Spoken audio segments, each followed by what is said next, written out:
ಸಮಯ ಪರಿಭವ ಮರೆಯುವೆನೇನೆ ದೈದ ಶಪಥವನ್ನು ಮರೆಯುವೆನೇನೆ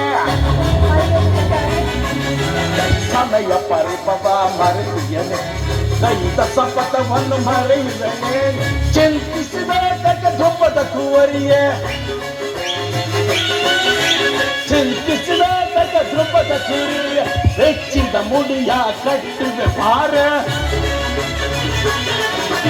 ಹೆಚ್ಚಿದ ಮುಡಿಯ ಕಟ್ಟಿವೆ ಜಾಣೆ ಮದು ಜಾಣೆ ಮುದು ಜಾಣೆ ಉತ್ತಾಡುವೆನು ಭಾರ ಗಾಢೇಶ್ವರ ಸ್ವಾಮಿ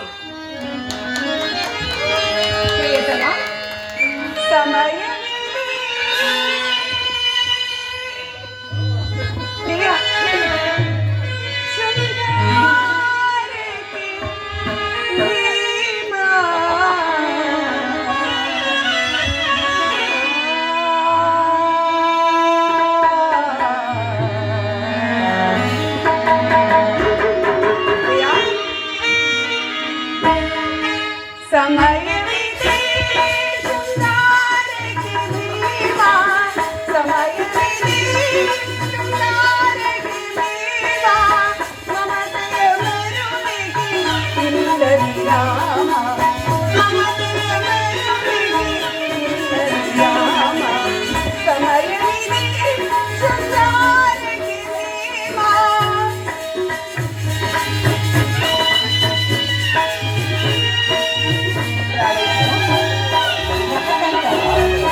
ಪ್ರಿಯ ಗಾಢೇಶ್ವರ ಪ್ರಾಣಕ ಆಗ ಯಾವಾಗ ಮುಡಿಯನ್ನು ಕಟ್ಟಿದಾಗ ಚೆಲ್ಲುತ್ತ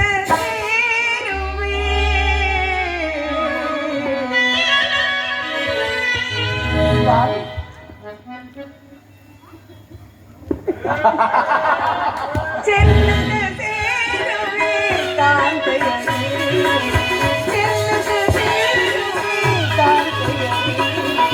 ಸಮಯವಿದೆ ಸಮಯವಿದೆ ಪ್ರಮರದ ಬರುವಿಗೆ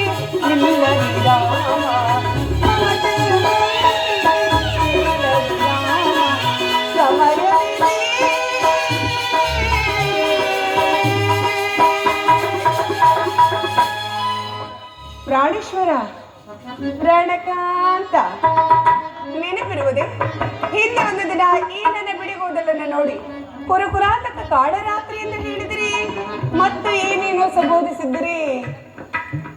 ಪುನಃ ನನ್ನ ಬಾಯಿಂದ ಆ ಪ್ರತಿಜ್ಞೆ ವಾಕ್ಯಗಳು ಕೇಳಲಪೇಕ್ಷಿವೆಯ ಪಾಂಚಾಲೆ. ಮಾಡಿದ ಪ್ರತಿಜ್ಞೆಯನ್ನು ಮರೆಯುವಂತನಲ್ಲ ಈ ಭೀಮ. ಆಡುವುದು ಮಾತ್ರವಲ್ಲ ಸ್ವಾಮಿ, ನುಡಿದಂತೆ ನಡೆಯಬೇಕೆನ್ನುವುದೇ ನನ್ನ ಇಚ್ಛೆ. ಸುಮ್ಮನೆ ನಾನು ಇಚ್ಛಿಸಿದ್ರೆ ಏನು ಪ್ರಯೋಜನ? ಎಷ್ಟೇ ಆಗಲಿ ನೀವು ನಿಮ್ಮಣ್ಣನ ನನ್ನನ್ನು ಕೆರಳಿಸಬೇಡ ಪಾಂಚಾಲೆ. ಈಗ ನಾನು ಯಾರ ಆಜ್ಞಾಧಾರಕನಲ್ಲ. ಶಾಂತಿಯನ್ನು ಬಯಸುವರು ಸಂಧ್ಯಾ ಪ್ರಸ್ತಾಪದೊಡಗಲೇ ನಾನು ಯುದ್ಧವನ್ನು ಬಲಹಾತ್ರದಿಂದ ನಿರೀಕ್ಷಿಸುವುದನ್ನು. ಧರ್ಮ ಪರಾಯಣದ ಎದುರಿಷ್ಟರು ದುರ್ಯೋಧನ ಅನಂತ ಅಪರಾಧವನ್ನು ಕ್ಷಮಿಸಬಹುದು, ಆದರೆ ನಾನು ಮಾತ್ರ ಕ್ಷಮಿಸುವುದಿಲ್ಲ.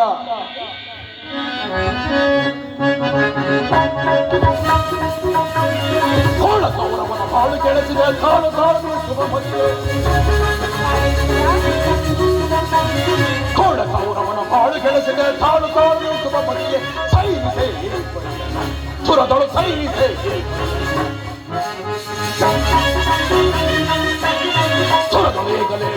ಕುರುಕುಲರೆಲ್ಲ ಸಿಗುವೆನೋ ಕಾಂತಿಗೆ ಸುಳ್ಳೊಳಗಲೆ ಕುರುಕುಲರೆಲ್ಲ ಸಿಗುವೆನೋ ಕಾಂತಿಗೆ ಸುಳ್ಳು ಕೌರವರ ತೆಗೆದು ಬಗೆವರ ಸುಳ್ಳು ಕೌರವರ ತೆಗೆದು ಬರು ಸೈಲಿಸೆ ಸುರದಳು ಸೈಲಿಸೆ ಅಚ್ಚಿ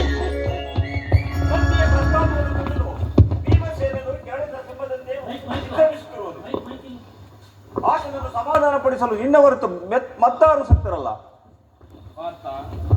ಈ ಸಾರಿ ಅವನ ಕೋಪಕ್ಕೆ ದ್ರೌಪದಿಯೇ ಕಾರಣಗಳೆಂದು ತೋರುತ್ತಿರುವುದು. ಶ್ರೀಕೃಷ್ಣ ಪರಮಾತ್ಮನು ಹೇಳುತ್ತಿದ್ದನು, ಸುಖ ದುಃಖಗಳಿಗೆ ಸ್ತ್ರೀಯರೇ ಮೂಲ ಕಾರಣವೆಂದು. ಯಾಕೋ ಅಗ್ರಜ ಪಾರ್ಥ, ಕೌರವರೊಡನೆ ಯುದ್ಧ ಮಾಡುವುದಕ್ಕಿಂತ ಸಹೋದರನ ಕೋಪವನ್ನು ಸಮನ ಮಾಡುವುದೇ ನನಗೆ ದುಸಾಧ್ಯವಾಗಿದೆ. ಅಗ್ರಜ ಸಹೋದರ ಭೀಮಸೇನ, ಕೋಪವೇ ತಮ್ಮ? ಪಾಂಚಾಲಿ, ಸಮಾಚಾರವೇನು? ಅಣ್ಣನೇಕೆ ಸಿಟ್ಟಾಗಿರುವನು? ನನ್ನ ಈ ಬಿಡಿಗೂದಲು ನಿಮ್ಮ ಪ್ರಶ್ನೆಗೆ ಉತ್ತರವನ್ನು ಕೊಡುತ್ತಿಲ್ಲವೇ? ಅಗ್ರಜ, ಸಮಯಕ್ಕೆ ಸರಿಯಾಗಿ ಬಂದಿರಿ. ನನಗೆ ಯಾರ ಮೇಲೂ ಕೋಪವಿಲ್ಲ. ಅರ್ಜುನನ ಸಮ್ಮುಖದಲ್ಲಿ ನಿಮ್ಮ ಒಂದು ಮಾತನ್ನು ತಿಳಿಸಬೇಕೆಂದನು. ನಿಮ್ಮಿಬ್ಬರ ಸಮ್ಮುಖದಲ್ಲಿ ಹೀಗಲೇ ತಿಳಿಸುವೆನು. ಈ ಸಂಧಿಯ ಸುದ್ದಿಯು ನಿಮಗೆ ಉಚಿತವಾಗಿ ಕಾಣಬಹುದು. ಅರ್ಜುನನು ಅನುಭವಿಸಬಹುದು, ನಕುಲ ಸಹೋದರರು ಸುಮ್ಮನೆ ಇರಬಹುದು. ಆದರೆ ದಾಸವೃತ್ತಿಯ ಪಾಂಡವರ ಕಳಂಕವೆಂದೇ ನಾನು ಭಾವಿಸುವೆನು. ದರಿದ್ರ ಭಿಕ್ಷಕರಂತೆ ಕಂಡವರ ಮನೆ ಬಾಗಿಲು ಸಂಧಿಯಾಚನೆ ಮಾಡಲು ಪಾಂಡು ರಾಜೇಂದ್ರನು ನಮ್ಮನ್ನು ಪುತ್ರನಾಗಿ ಪಡೆಯಲಿಲ್ಲ. ಈ